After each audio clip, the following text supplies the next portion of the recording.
ఆరాధ్యని ఇక్కడికి తీసుకొచ్చింది నేనే అన్నయ్య అని చెప్పేసి కమల్ అంటూ ఉంటాడు. అలా కమల్ అనేసరికి అక్షయ్ అయితే షాక్ అవుతూ ఉంటాడు.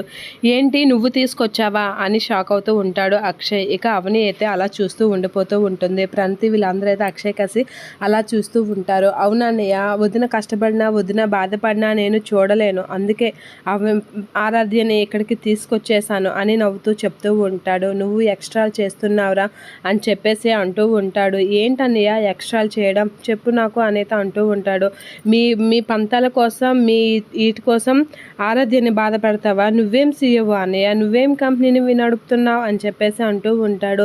ఒక తల్లి బాధ నీకు అర్థం అవ్వడం లేదా, ఒక కూతురి బాధ నీకు అర్థం అవ్వడం లేదా అని అక్షయ్తో అనేసరికి అక్షయ్ అయితే అలా చూస్తూ ఉంటాడు. అవని అయితే అలా బాధపడుతూ ఉంటుంది. ప్రణతి వీళ్ళందరూ అయితే అక్షయ్ని అలా చూస్తూ ఉంటారు. మీ పంతాల కోసం మీ పట్టింపుల కోసం ఆరాధ్య బాధపడాలా అని చెప్పేసి అంటూ ఉంటాడు. ఇంట్లో వాళ్ళకి వదినకి గొడవలు ఉన్నాయి, అది కరెక్టే. అలా అని ఆరాధ్యని వదిన దగ్గరికి రావడం మానేయమని చెప్తున్నారా? ఆరాధ్య ఫీలింగ్స్ మీరు కంట్రోల్ చేస్తారా అని చెప్పేసి అంటూ ఉంటాడు.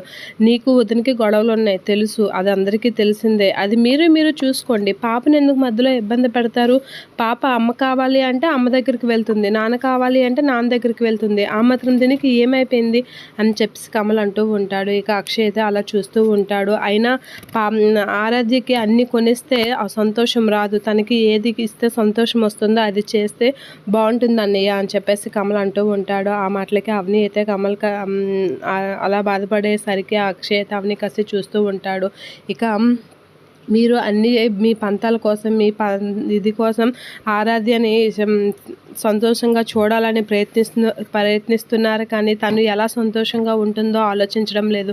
అప్పుడప్పుడు అవని వదిన బర్త్డే రోజు కూడా అమ్మ దగ్గర లేకపోతే ఎందుకన్నయ్య అని చెప్పేసి కమల్ అనేసరికి అక్షయ్ అయితే కొంచెం ఫీల్ అవుతూ ఉంటాడు. అలా ముఖం దించుకుంటూ ఉంటాడు కమల్ ఆడిన మాటలకి అక్షయ్.